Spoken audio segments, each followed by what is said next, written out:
North Korea missile World War III risk, fears weapon will veer off course and trigger war. North Korea's next missile may malfunction and strike one of its enemies, a former NASA scientist has warned. The Hermit Kingdom finally ended 75 days of silence last night after unleashing an intercontinental ballistic missile into Japanese waters. The upgraded Hwasong-15 missile, capable of hitting the U.S., flew for 620 miles and triggered a retaliation strike from South Korea. Dr. David Baker, who advised former U.S. President Ronald Reagan during the Cold War, said tyrant Kim Jong-un is taking considerable risks with the military tests. He told the Mail Online, "This is quite dangerous given the proximity of peripheral states who would accept as a declaration of war any stray missile hitting their territory, whether it carried a warhead or not.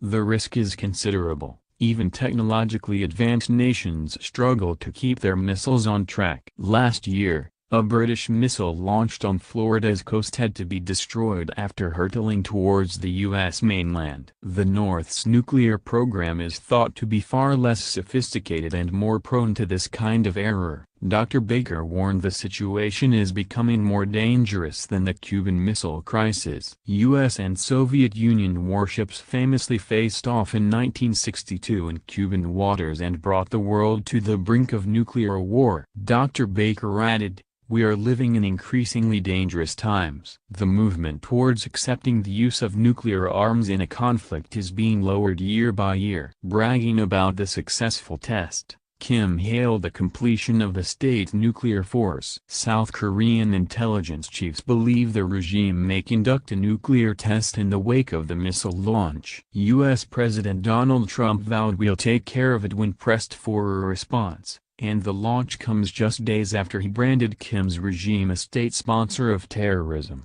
Japanese government officials previously intercepted radio signals that suggested another launch was close. It is the first weapons test since North Korea fired an intermediate-range ballistic missile over Japan on September 15. The U.S. and its allies stepped up drills on the Korean peninsula in response, but Kim remains defiant and continues to threaten destruction for his enemies. The dictator is also seeking to consolidate his grip on power and recently appointed a new security chief. The ruling military figures, called the Army Politburo, are suspected of an irrelevant attitude towards him.